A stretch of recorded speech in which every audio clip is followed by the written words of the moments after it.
Hi, folks. On this episode of the Buy Back Your Life show, I chat with lawyer Geoff Daley, who shares his story of how he abandoned his original career plan and decided a career in the legal field was going to be more his thing. Geoff was kind enough to share a few wild stories from the courtroom during his time representing a private practice, which are some of the things that I didn't even know could actually happen in real life. He also has some keen insights into the housing market and what happens legally if someone backs out of a signed offer, which he has dealt with in his legal career numerous times. Geoff and I go back and forth on the housing market boom, what it means for future buyers, and how it's changed from the early 2010s with this early run up. We also talk shop with the Leafs playoff series against Tampa Bay, and this episode was recorded before they went on to lose the series, so a little bit of delay on that letdown, but there it is. And if you want to get started with stock investing, there is no easier way than going to www.tradingoptionsdaily.com and signing up for my weekly newsletter. Each week, I will send you an email sharing content that has helped me profitably invest in the stock market and win the money game, along with links to other free resources to help you level up your investing game. So make sure you go and check that out and get added to the list for free. That's it for the intro. On to the show. This week on the Buy Back Your Life show, welcoming Geoff Daley to the podcast. Thank you for being here, my friend. Thanks for having me, buddy. Do people ever call you Geoff? You're one of those guys spelled with the J, or not the J, the Geoff. Is that Scottish? Is that British? What's that spelling from?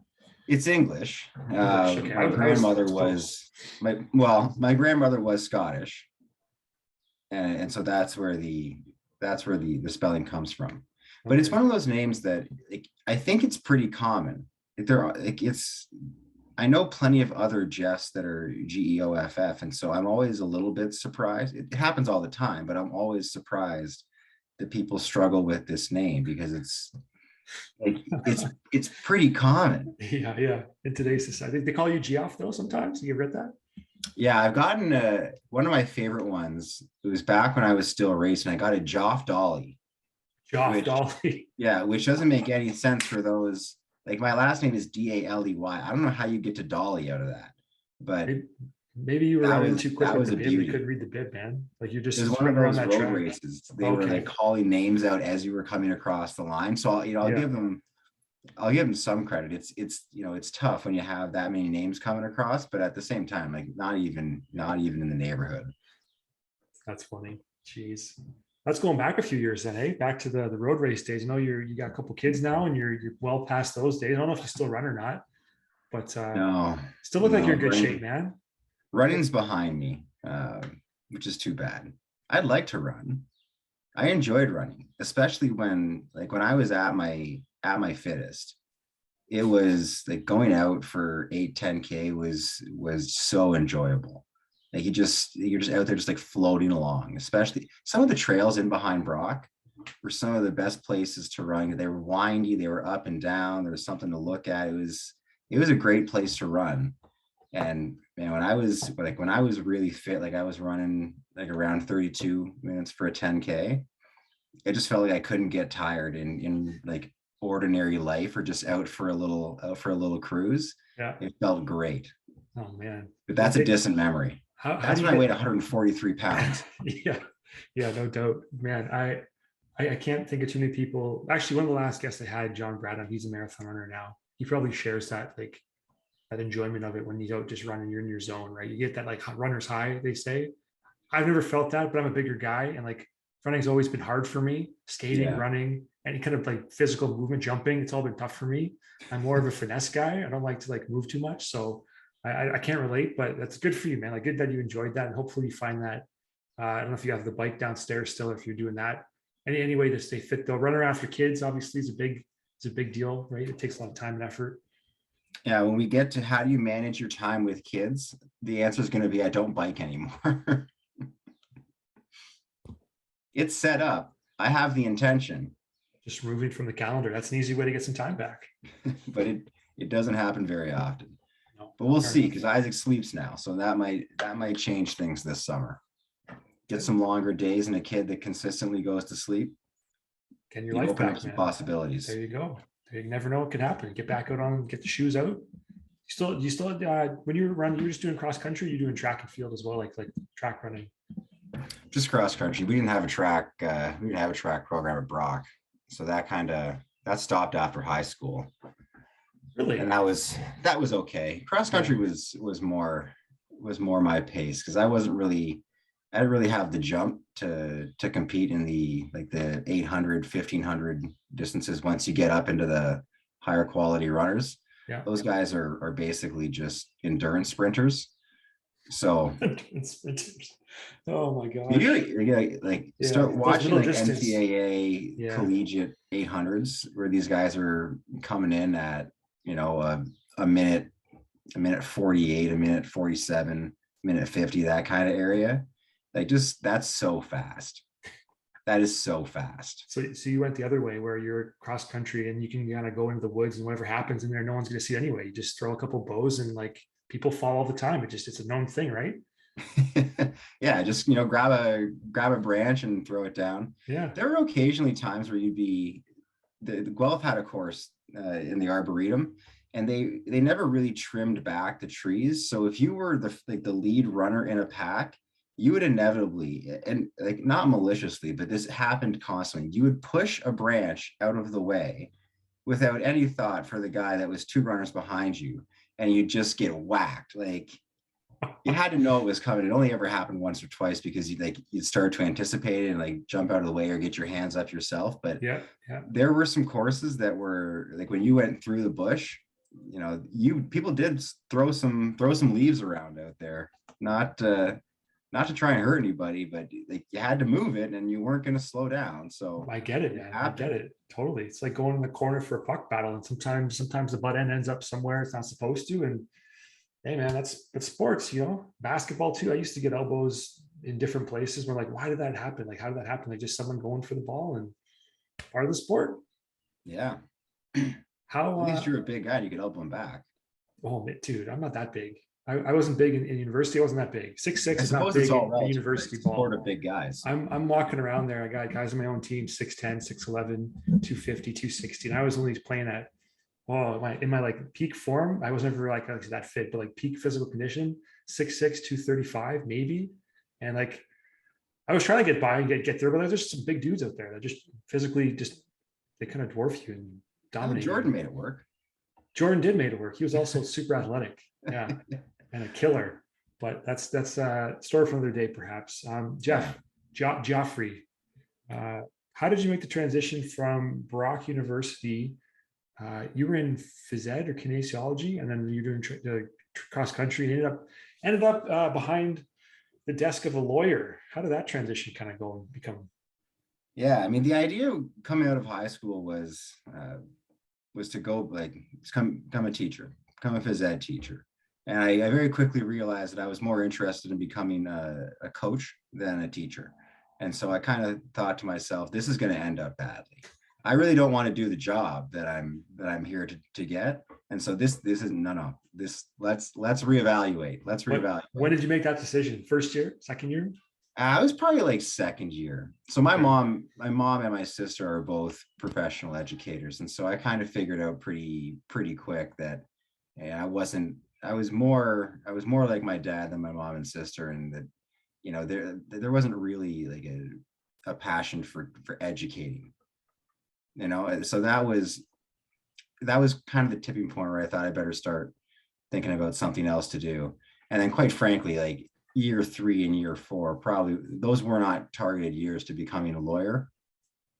But you started to get into year 4 of university and you have to start making some decisions. And I thought, well, I'll write the LSAT and see where that gets me. The first attempt was a dumpster fire. I'll be honest with you there. That was a bad time. Is it multiple choice? Is it just like a bunch of random questions? It's not, well, it's multiple choice, but it's really fast. Okay. So my theory on the LSAT has always been you have to work. So part of it is working out these logic games. The other part is sort of reading comprehension. And the other two sections they're sort of a hybrid of the two. So the questions themselves really aren't that hard, but there's so much content that you really have to move very quickly. So you can't, like, it's more of a speed thing than a difficulty thing. I'm not a particularly fast reader. So I had to learn some strategies after my crash and burn round 1 to just try and maximize. So if you really have to, like in my in my case, I had to discipline myself to not dwell on a question that I couldn't just pick up right away. So I just like let it go, and then come back if you have time at the end. Yeah. And that was the case with the logic games. Like some of those, because you sort of have to draw out like the sort of the if this then that, and then you'll let them get into your answer. But I had to just sort of learn that I was only going to be able to get the first two like of the 4 sets of questions quickly. Yeah. And then the same thing with the reading. And so you just did those, and then you made sure that you filled in whatever else was there. And I ended up going from like the like 55th percentile the first time I did it up into the high 70s, not doing anything different other than just like training myself to abandon questions that I couldn't answer quickly. Interesting. So like the knowledge is there. It's just you have to kind of filter out some of the noise and just get there quicker. And I'm sure that's the same in your day-to-day now. Like just you have so much information you have to kind of sift through. You have to pick up major points and then just hone in on those and just beat those into what you need them to be, and then go from there, right? There's the same thing with the bar exam too. Like that was one of those things that was, again, not that hard. Like if you could just sit there and think about the questions and and be able to sort out the answers that you needed, it would be fine. But it's fast. It's really fast. I mean, it's 2 8-hour exams back to back on back-to-back days, but you there's a lot of content to fill in there, and so you just kind of have to fly. I forget how many questions there were. It was like 300 questions or 400 questions per sitting. It was a crazy amount. So you had to be fast. Yeah. You couldn't just sit and think about it. So that was, and I would say the same thing. Like anyone that's gone through law school, at least in Canada, is probably going to be in a good spot to pass the bar exam, except that you have the time constraint that becomes the biggest factor, is managing the clock. Dude, you just sound like you're a professional fantasy drafter with that. You're just always on the clock, always got to be looking at the next guy. That's where I got the prep for. Yeah, except if you make a mistake in the early rounds in fantasy, you're screwed for the year. Not so much the case with these exams. All questions are created equal in terms of value most of the time. So that was the biggest problem for me, was just like, I'm not a fast reader, and so I had a real some people can read without reading every word. I read every word, and so that takes some time. Sure does. So I just had to manage, develop some strategies to manage that particular limitation for me. So it worked out. It worked out fine. Ended up at Western for year 2 and 3. That was fun. So going to Western for year 2 and 3 was I really enjoyed Western, but it's very different than Brock.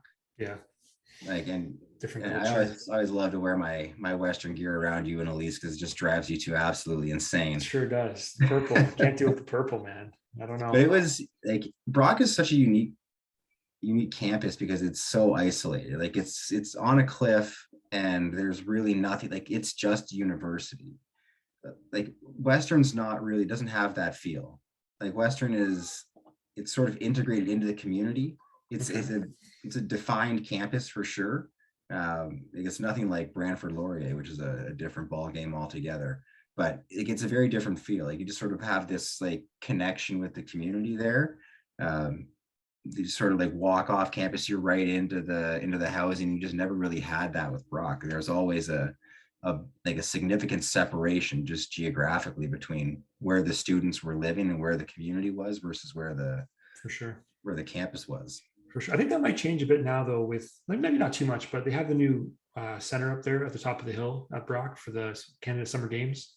Yeah. So there's going to be more everyday citizens on campus now, just because that facility afterwards is going to be used for a lot of different kind of sporting. There's not going to just sit there for Brock. It's not enough capacity just for Brock to fill it. You know what I mean?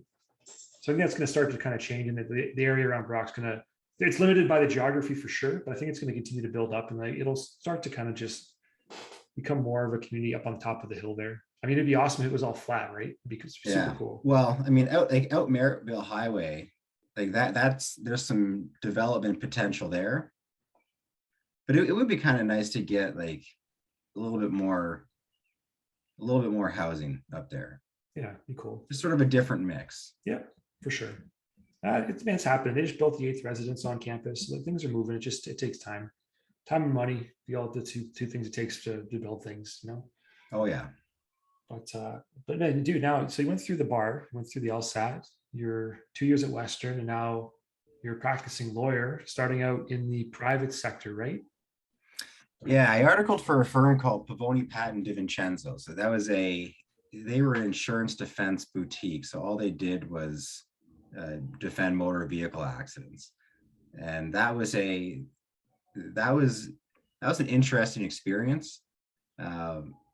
In that I really did not I knew that I didn't really want to stay in that particular area, but it was a good education because it was one of those areas we were able to get in. We were able to do a lot of drafting for court documents. We were in court. We got to see the process. I'd say the majority of your contested motions, your trials, that kind of stuff, a lot of it's insurance based. And so we had a lot of exposure to that, which is really cool. But after the articles ended, I went to Simpson Weigel, and I was doing largely labor and employment there, which was kind of the area that I wanted to get into in private practice. And that gig lasted for about 3 years. I was there, I guess, from 2017 to 20. And that was that was a good experience as far as private practice goes. I never really wanted to stay in private practice, become a partner. There's a lot of things about private practice that really aren't for me. So I ended up I kind of went into that knowing that this was going to be a training ground for me, sure, and then onto an in-house role somewhere else. But that was a really cool experience. I got to do a couple trials there, which is what's that like? Walking in for the first time experience. You're running the show. What is that feeling like when you're walking in for the first time? That one was scary. My first trial, actually, this is a funny story and not a funny story at the same time. So the first trial I did was the main issue was whether this woman was an independent contractor or not. If she was an independent contractor, then her entitlements were nothing when the contract ended. If she was an employee, then she would have had ESA and some common law entitlements. So it really hinged on how to classify her. And we get there to court. It's a small claims file. It's not like we're not talking big money, but this is the first time that you've really been pushed out of the nest on your own, and you do feel some pressure to win because your superiors are watching you and they want to see, how able are you to do this? So we get there, and small claims court is a little bit funny because what they do is they schedule motions and trials on the same day, or at least they used to before the pandemic. So we're just sitting there watching these small motions go. So you lose an hour and a bit of the day right off the hop, which is significant because the way the court used to be scheduled, small claims started at 10. Yeah. You had a morning break, an afternoon break, and a 1 hour break for lunch, and you were out of there at 4:30. So there's not a lot of actual court time in a day. Sure. So you lose a day, and things start rolling over into days you don't have scheduled. So sometimes you'll think you're having a 1 day trial, and it'll take 5 months to get the thing done because you end up having trial on 1 day and then you don't finish, and you're back 5 months later to finish the trial. This is super common. And people don't really realize this happens. Yeah. But it happens all the time, especially in small claims or tribunal settings. Anyways, so this super old judge shows up on the stand. The plaintiff's lawyer starts running his case, and maybe half an hour, 45 minutes into the trial, the judge excuses himself and just says he's not feeling well and we're going to have to end the day. It's all right, well, I Worst mean, case scenario. okay, we're done, Yeah, right? yeah, When a yeah. judge says that, you're done for the day. And then 2 months later, he passed away, which is Oh, the sad part of the story. yeah. But so now we have to reschedule this whole thing. And again, we scheduled it for one day, and we didn't get it done in a day. So that it took this case probably took what should have been, a 1 day trial, ended up taking probably like 8 months to get done over the course of 3 or 4 separate days. Wow. We ended up winning, which was great. There you go. Yeah. But it was a very bizarre. That was a bizarre first trial to have. Like, not many people are going to have that. It seemed like every time I got into a trial setting, there was some sort of like weird procedural issue that came up.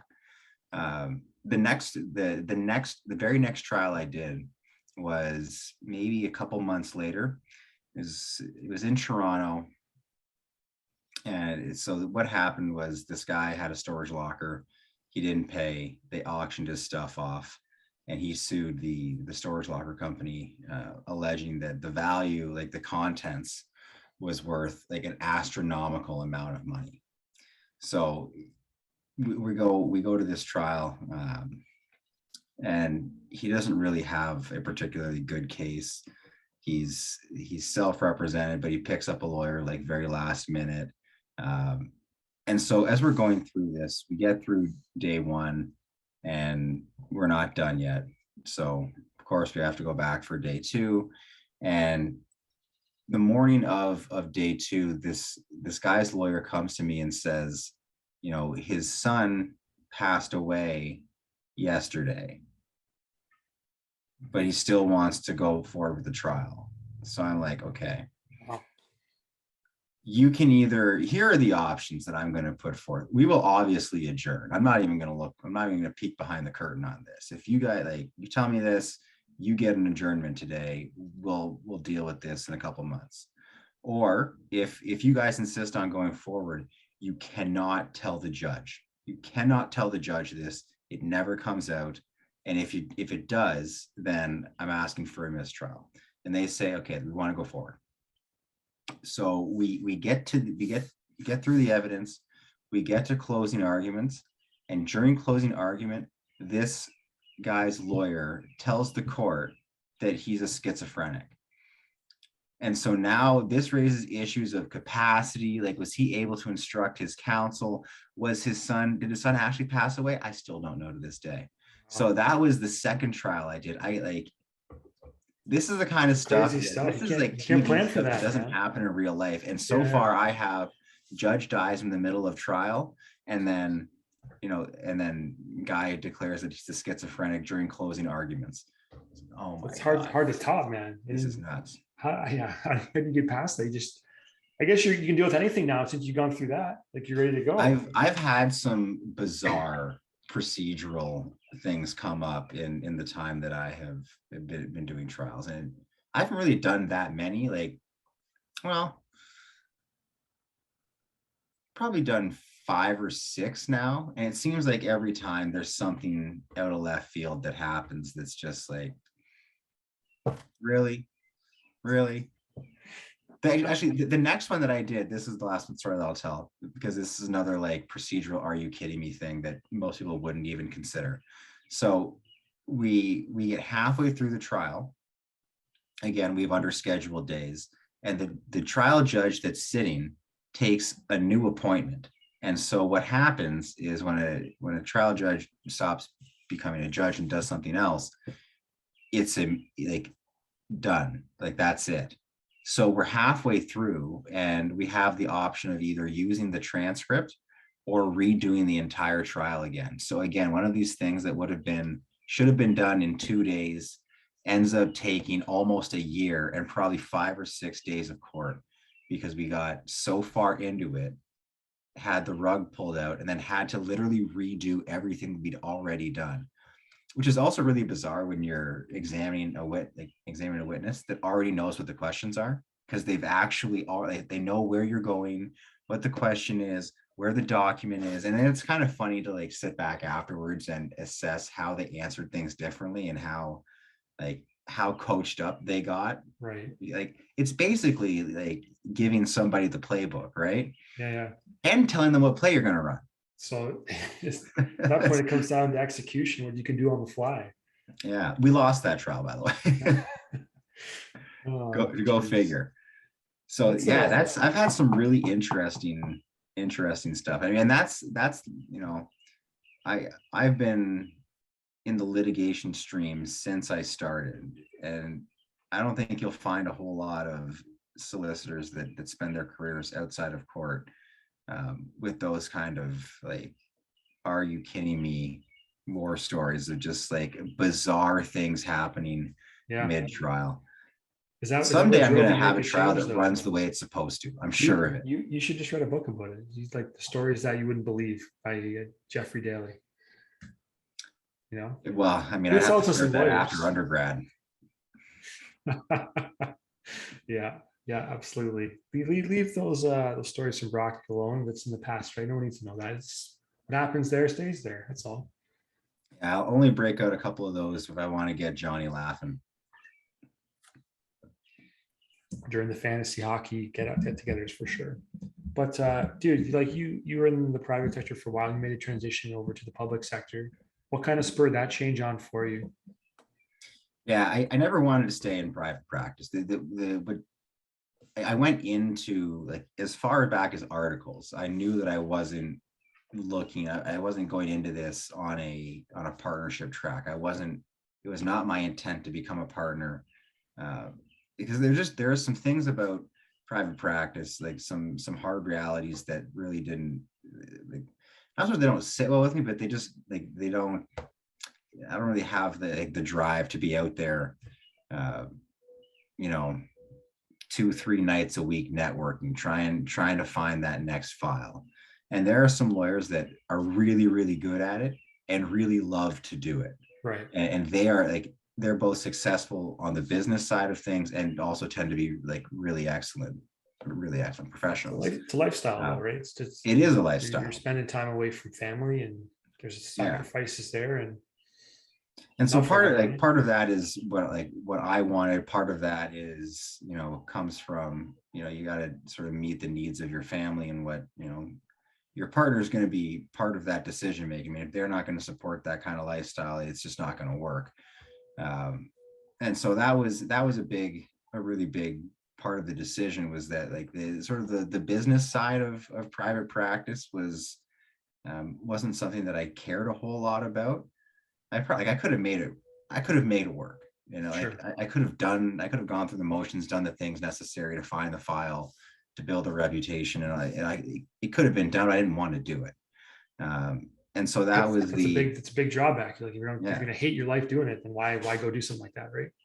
Yeah, absolutely. And so that was kind of the impetus for making the change. And I knew that I wanted to go in-house. So I'm with the city of Brantford now, and it was more a matter of like a lot of the in-house stuff. They're looking for solicitor types they also kind of act as business advisors.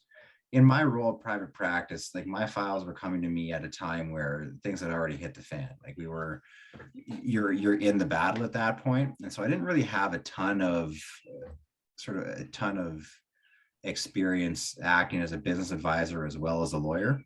And so that sort of, a lot of those private practice jobs, or a lot of those like private industry in-house jobs, are looking for somebody that sort of has that balance. They're more corporate focused. They tend to send their litigation out unless they're like really, really large entities.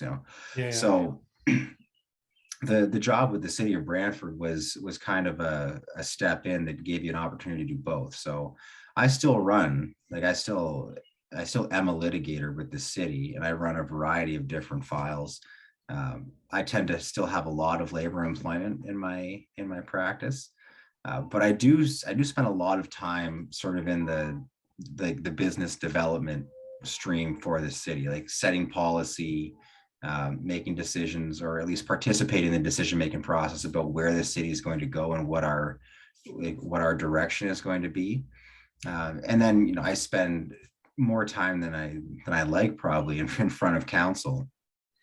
Uh, and if there's any sort of litigation lens to really anything, then we get brought in. And as is the case with a lot of businesses that have in-house legal counsel, we rubber stamp a lot of stuff. Not so much because we're any more qualified to do the stuff than the subject area experts, but they kind of want to get sort of it's sort of a CYA thing. Like they want, if legal's looked at it, then this must be okay. And so we end up doing a lot more stuff than we ought to sometimes. Sure. And anytime you see a report that goes to council that says, this has been reviewed by legal, sometimes it hasn't been, and sometimes that's an overstatement. Like sometimes it's been a conversation in the hallway, Right. and we haven't been given all the facts. And so we're constantly participating in the process, just because we're being pulled in, both as like actively advising council on where they should go and what the risks are.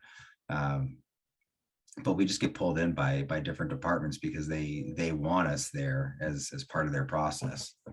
Feels like they have some protection in their corner, and you guys, that's pretty cool though. You guys have a chance to kind of shape the direction, the vision of the city, which is pretty sweet. Something that I would take pride, and I did take pride in when I was at the city of St. Catharines. I know I was in the engineering world, and just to share a quick story, but like I had the chance to kind of design a couple of little parks and some sidewalk improvements. And like after it was built and it worked, I was like, oh, pretty cool. Like I put that on paper and like it's been built and it's functional. It's part of the city now. Like that's pretty cool. If you kind of shape a small area of some kind of policy or something like that, drive it forward. I think that's pretty cool, pretty noble. Yeah, I think like a lot of the subject area experts, like particularly in our plan and engineering departments, because they really do, like they see their work come to life, like in a very tangible way, like where there was nothing before.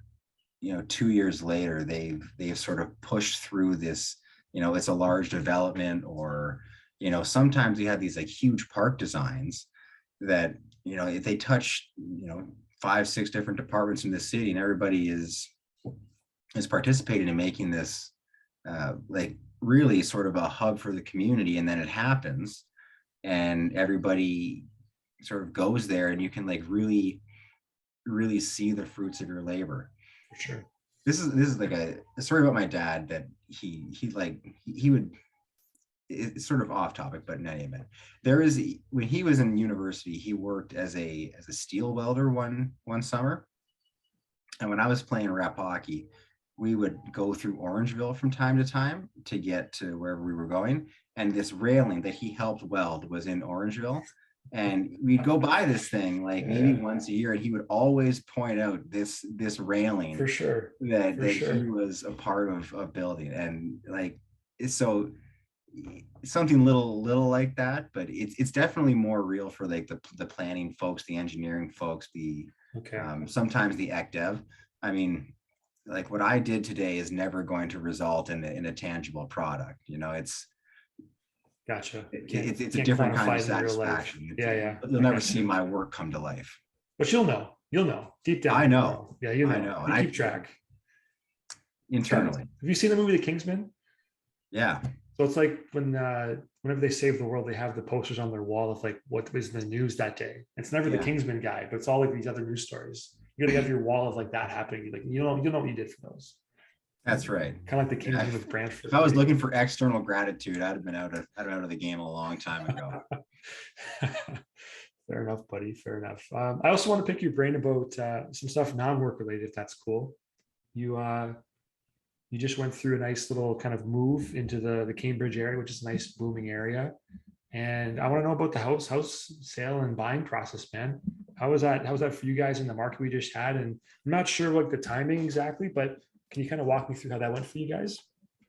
Yeah, so I have a general bone to pick with the home buying and selling process. I have a really hard time. So this is more of a personality thing. I'm super risk averse. I'm a very conservative person in terms of like taking on risk.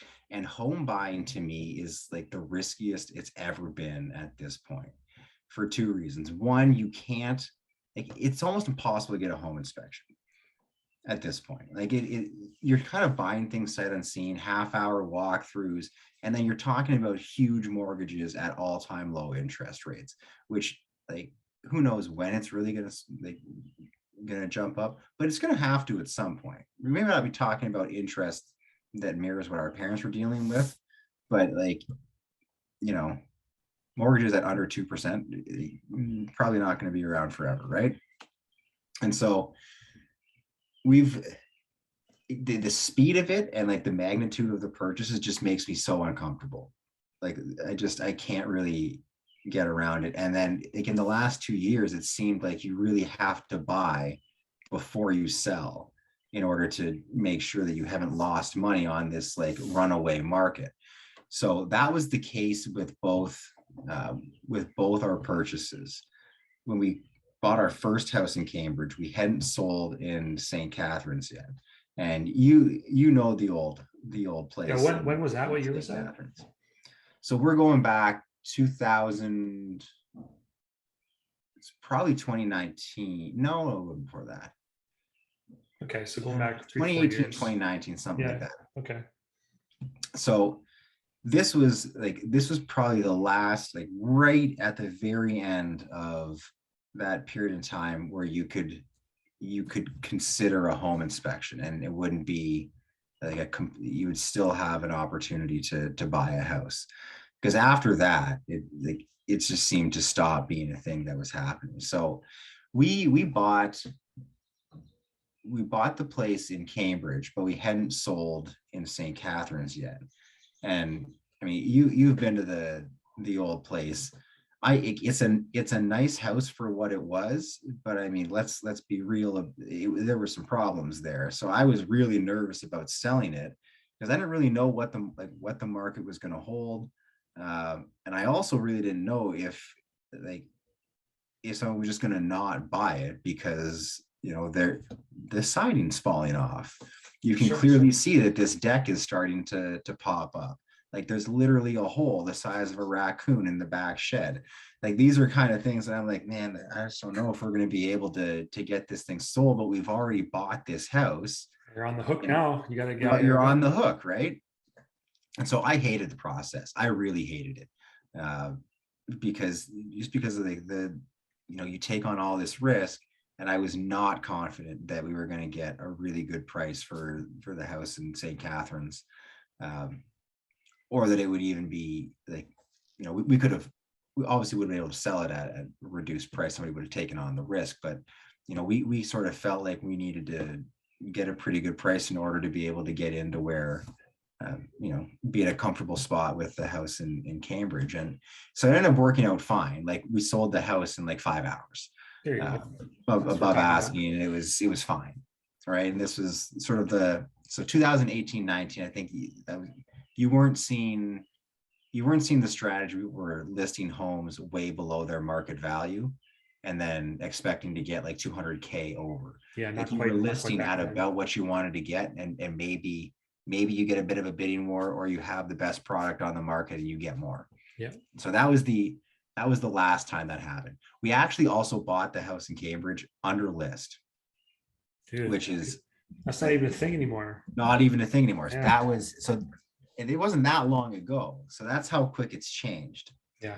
So the place in Cambridge was the first place we had on Christopher was nice, but when we had Isaac, it was just, it was going to be too small. Plus we're in the pandemic. So I'm using the downstairs basement as an office, and, I love the boy, but I can't share my office with a baby. All right.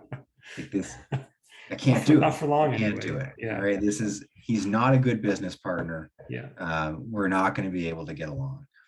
So we ended up looking around, and there was a house sort of midtown Cambridge that we really liked in November 2 years ago. And, my conservative nature comes in again, and I'm thinking, how much we can be able to sell this house for. It's a back split, it's 2 up, 1 down, no ensuite, no walk-in closet. Like it's a comfortable house. It's got a nice kitchen, but it's small, right? So it's going to take a specific kind of buyer that's, maybe somebody sort of the kids are out, or they've only got 1 kid, or they're not going to have kids, or, so I didn't think we were going to be able to sell it for for what we ended up selling it for. And in fairness, when we were looking at this other place in Cambridge before we bought our current house, it wouldn't have, we would have been looking at, something like the 550, maybe 6 range would have been like really nice.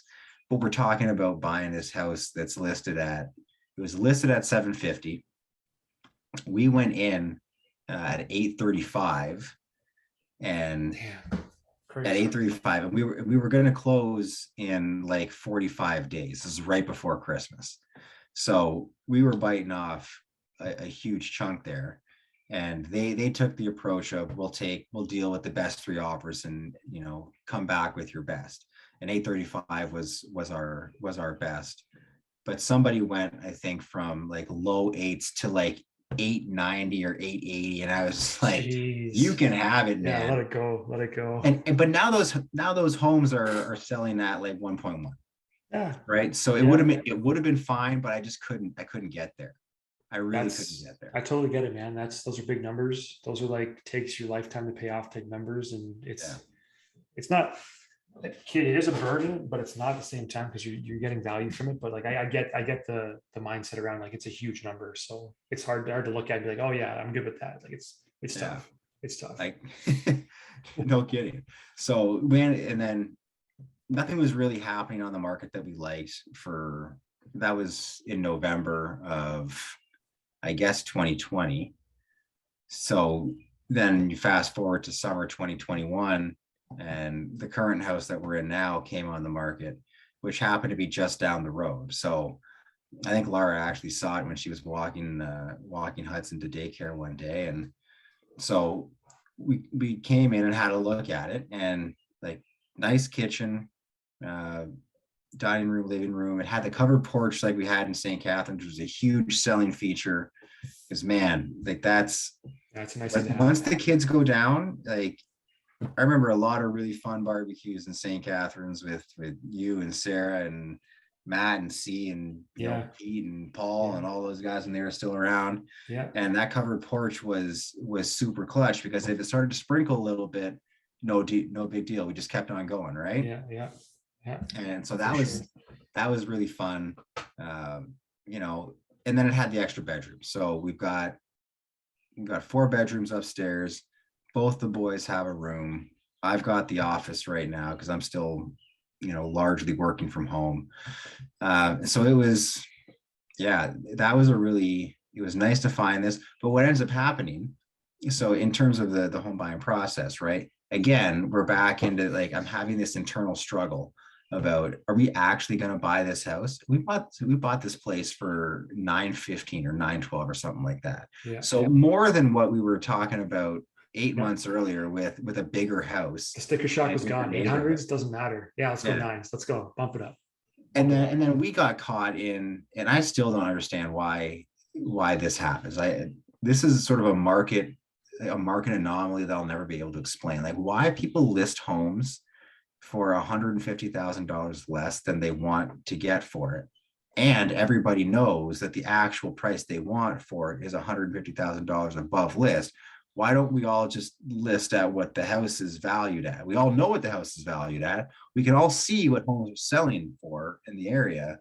I don't get it. It doesn't make any sense. It's an emotional thing, man. It's marketing 101. Well, not 101, but like you're trying to drive the frenzy. See, like the sale prices of comparable homes are public record. Yeah, everybody can see that. But like people act irrationally. They fall in love with the home, and the emotional attachment comes in, and then it's game over, man. And then those crazy offers. There was a home in Port Colborne that wasn't even on the water that was like listed for like 500 something. It was like supposed to be like around 650, 700. It ended up selling for $900,000. Or 400,000 over asking price. Like it was low, but like 200K over what it should have been, because there's someone has this emotional attachment, says they go big, and then that's it. Like the offer's there, and it's there. Once it's there, they take it. It doesn't make sense, but it's an emotional driven thing, and you got to keep those totally separate when you're doing this. Like your offer is your offer.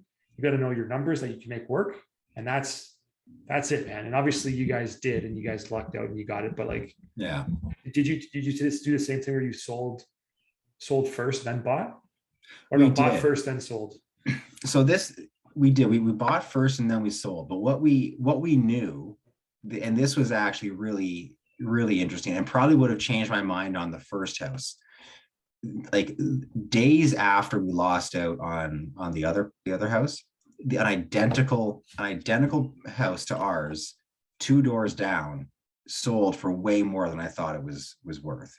It sold for close to 680, 690 or something like that. Yeah. And I was like blown away by that number. I thought, who the hell is buying this house for that money? But so like had we known that 3 days earlier, we probably would have bought the other house Sure. because it would have made the number, it would have made me a lot more comfortable. Yeah. Because there were like, it was comparable. The homes were like, they're literally, the shells were identical. The lot size was identical. We had a better kitchen. They had some better bathrooms. So we would have been right there. Right. So I knew that we'd gone into a hotter market. Things had increased. So I knew that we were going to be north of 7, right? Like I think 7 was going to be a number that we were going to be able to achieve selling that home. And we really had like a very good recent example of what that was going to be. So I felt a lot more comfortable. And that was at like coming on to a year ago now, like that was at the height of the craziness. Right, still on that upswing anyway. Sure. So yeah. So we ended up selling it for 750. I still don't think that, I don't think that this house is worth 912, and I don't think that house is worth 750. But you know what? The market's I'm in it now. Friend. I'm in it now. Yeah. You're into it. So you have a problem with the process, but you benefited greatly from the process. So you lucked out in this scenario. Yeah, I suppose we lucked out, but now my perspective changes. Like, how are Isaac and Hudson ever going to find themselves in a detached home? That's the question, man. Like a home of this size, I think it could be completely unattainable for the generation of young kids that are growing up now. Yeah. I don't know, but it just seems like Laura, if you really go back in time, we're not in this house unless Laura is able to buy Claiborne for what she bought it for. And she got Claiborne for like $140K. Yeah. Like people who bought like pre 2017, like 2014, 2015 was like the last chance to kind of get it. What did you get the first place that you had? We bought, okay, man, like this, I went through a lot of properties. I looked at some, pardon my French people listening, some shit boxes for about like $90,000, which was a lot of money for me at the time. We bought for 121. And I had a buddy living in one room paying some rent and a buddy upstairs paying some rent. So that was a really good deal for me. And we had a lot of fun in that house. But like after that, like we bought for 121 in 2013, held it for 4 years, sold it for 300. Yeah. So we made a good chunk of change there and put that, no, sorry, we didn't, it's not 200, bought for 121, sold for 200, and put that into more property as we kind of started to grow kind of the real estate holding. But like after that, like that sale in 2017, like 2016, 2017, like we were out of the market for 3 months and then we were back in twice that year. And then like after that, the property just started to go. And like it was wild, man. Seeing appraisals come in and the appreciation kind of coming, like that was just mind blowing. And seeing kind of what's happening now, you talked about it. You said like you don't want to buy a house and like be on like the hook for that and then not have your place sell. We're seeing some of that happening right now. Yeah. Like the market's kind of cooling off and people are buying these homes thinking that theirs is going to sell in a couple of days and it doesn't. And then you have to turn around and drop your price on your home, which means you have to come up with this money somewhere. And like people are losing deals because of this. And then I don't even know what the process is. If you like back out of the deal, there's probably some damages you have to pay. I don't know how it works. Probably your area of expertise, man. So in 2017, the first time this happened, when it got like crazy hot and then like just nosedived in about April. So I ended up having 3 files that were this. Somebody bought, they couldn't close, and so they had to break the contract. Those sellers went back onto the market to mitigate their damages, sold their homes at a reduced price, and sued the original buyers for the difference between the actual sale price and what they should have been able to sell it for. And like there's Wow. like the deposit is lost, and there's really no defense. Like Yeah. and there were some people that got beat up on that pretty bad, but that's the deal. Like there are consequences. So this played into my fear the first time, because No doubt, man. I just Holy done a cow. couple of these, and I had to say to some people, like, look, like this is, you're cooked here, man. Like this is a binding contract. You did not, like, you breached, and this is, we're not going to be successful arguing they failed to mitigate in a market downturn. Like they dropped their price, they sold the home at market value, and like the difference is, whatever it is, whatever. So like the range was probably, like 25 on the low end to like 65, 70 on the high end. But like It's a good chunk of change for somebody to come up with to pay. a lot of people don't, a lot of people, almost nobody has 70K lying around. Yeah. And to give away, like they might be tied up in an asset. They don't want to sell that asset and then give Right. that money to somebody else. Yeah. That's a tough That's one. exactly it. So that Tough was one to like, that stomach. was a scary time for me. I did not like it. I do not like home buying. Yeah. Buying your house for the first time, you don't have to sell an asset in order to afford it. That's a great time. You're out there, you're looking around, you're checking it out, you're taking your time, you're looking for that perfect home. Yeah. You're having fun. This Yeah. is Yeah. sweet. I'm buying a house. Yeah. And then the next time you have to sell before you can buy. And like you need to sell in order to buy. And in our lifetime, anyways, well, maybe not you, because you got in long before I did, but in my lifetime, it's been the case where you've had to buy before you sell, realistically. Yeah. Like it just becomes a real significant challenge if you don't do that. I don't know if I could do that, honestly. And like I've been through a few different like transactions. I don't know if I could bring myself to do that and like take on that risk, knowing that. I think I would be just too adverse like you, and just be like, no, I'm not doing that. Like I'm gonna sell mine first. Mhm. And like you run the risk then of being priced with the market if the market kind of goes up too quick, too fast. And Yeah. we've seen that kind of happen to people too. I know people that have said, no, like I've had renters who rented for me, like saying, we're thinking about buying, but we're gonna wait till the market kind of cools down a bit. And like that was a couple of years ago. Guess what? Like it didn't cool down. Like they're not getting in now unless they have like substantial help from somebody else. Like that happens Yeah. too. But like, dude, you're right. It's a lot of risk to kind of sell first or to buy first, and then just like where's this money come from? You have to have it somewhere. Like it has to be good for it. So a little bit different kind of areas is the option to refinance. Though, if you want to kind of expand the rental portfolio, that's definitely on the table still. But I've seen appraisals now come back lower than what they think the house is worth, and that happens too, right? Like if you go to buy a house that's worth 900,000, and the appraisal comes in at 800, and you're going to use some refi money, like you have to fork out that $100,000 difference. Like it's there too. Like that happens too. Just depends on when you catch the market sometimes, which is hard. Which is why you never buy for appreciation, right? You buy a house to live in yourself, or you buy to have cash flow. That's Yeah. the key when you're doing real estate.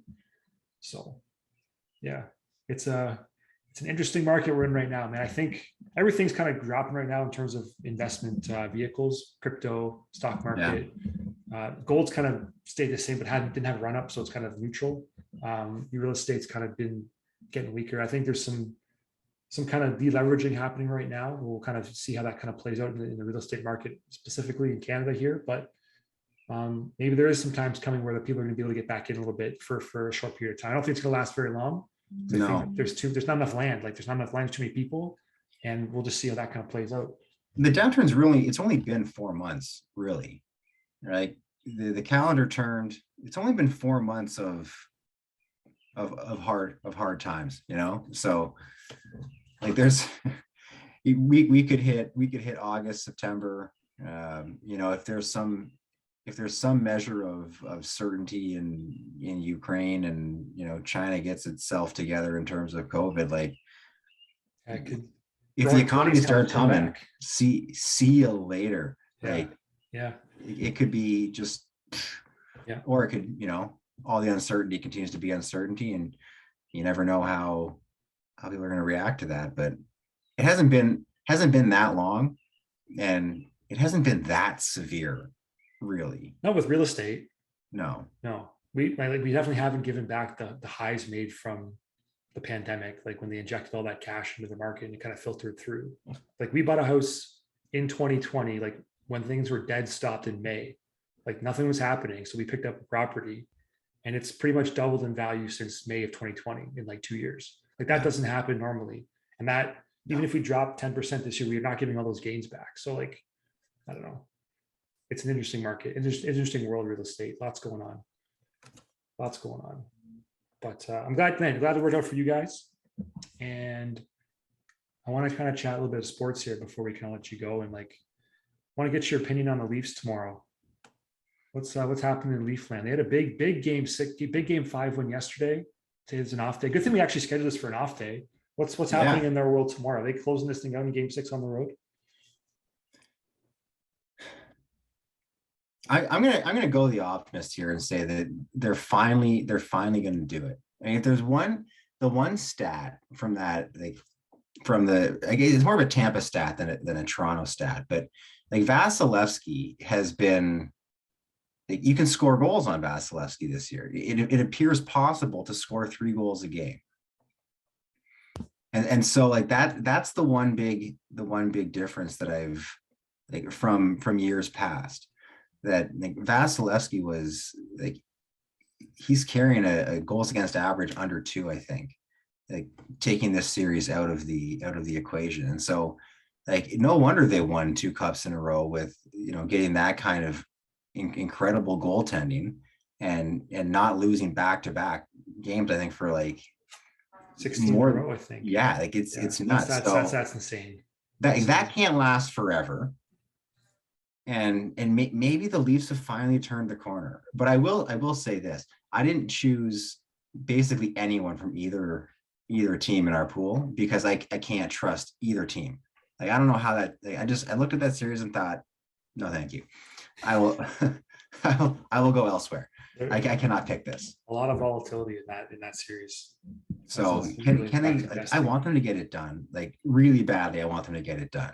They just get over the hump, win a series, and close. Like if there's ever a closeout that like really gives you that emotional boost, like to close out the Stanley Cup champions with the best goalie in the world, like that's got to feel like if that can't be what like gives you the push, I don't know, then like maybe I'm reading too much into it, but I hope you're right, man. I hope you're right. The Leafs are good enough to do it.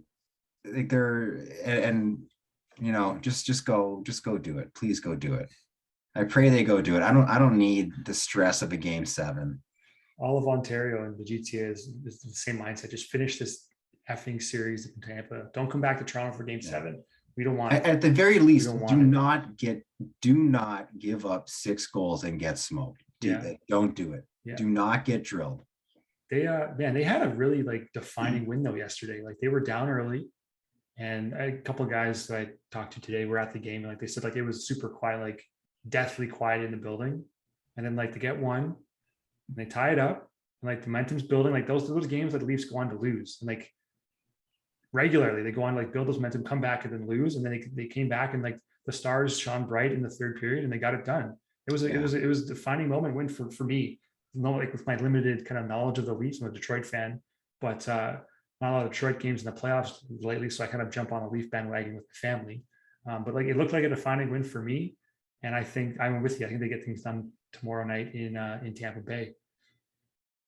It would just be so nice for them to get over that, because when they got in the playoffs 4 years ago, maybe and they caught the Capitals in their first series with sort of part of this core, and they stole 2 from the Capitals, and everybody was like, wow, this team might be the start of something. Like they might be on a run of greatness. And then it's just been 3 years of like losing to Montreal and blowing a 3-1 lead.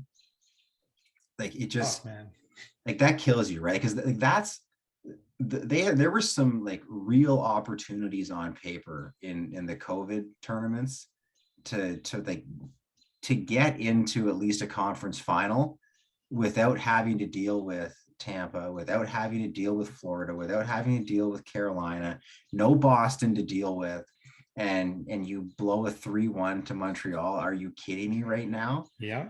Right. Yeah. So like that's, I think like having that series is what like really, really worries me. Like, are they going into this? And probably not, right? I think their mentality is probably just go win the game. They're not thinking about Montreal. They're not thinking about trying to atone for, but we're all talking about atoning for. We're not the high level athletes with the focus that these guys are. That's probably No, been so absolutely far not. from Like, their mind. Yeah.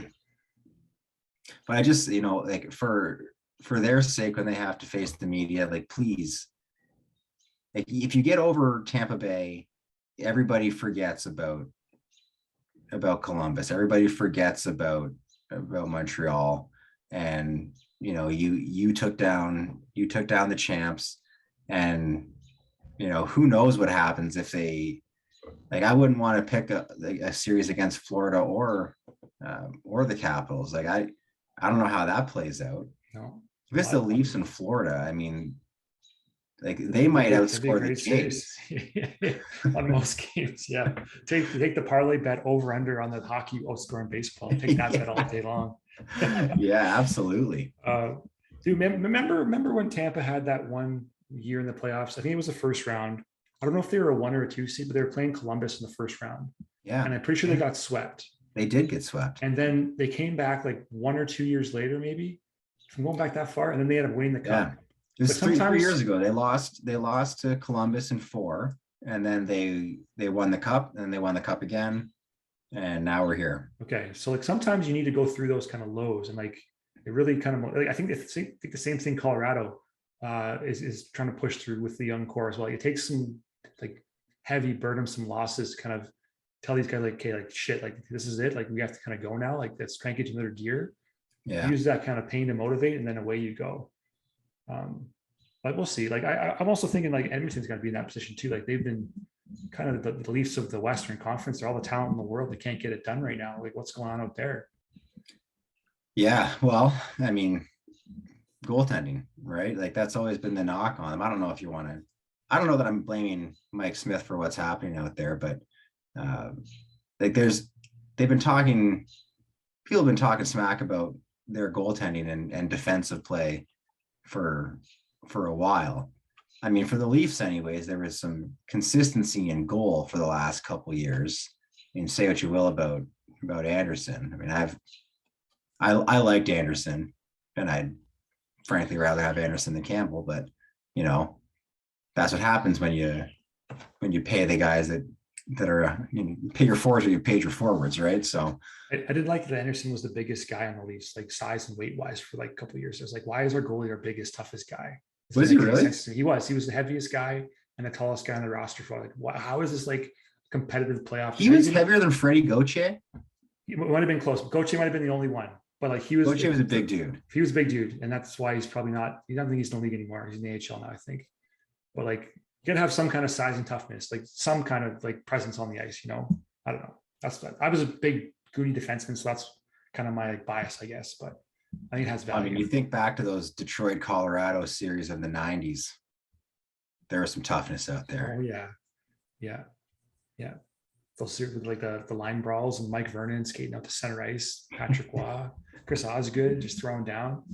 Yeah, those are good times, man. That's when like fanfare for Detroit was forged. Yzerman, Fedorov, Lidstrom, the glory days. But yeah, no, it remains to be seen. Like I'm excited for the game tomorrow. I'm going to watch with some family and have some food and just have a time, and hopefully the boys pull it out. You watching with the family at home? Yeah, I'll probably be. I gotta think I'll probably end up being solo. Just we got to put the boys down at a very specific time, so they'll be down around 7:15. Hopefully they don't pull that bullshit again. And then I'll probably just park it downstairs and watch, and be texting back and forth with Pete.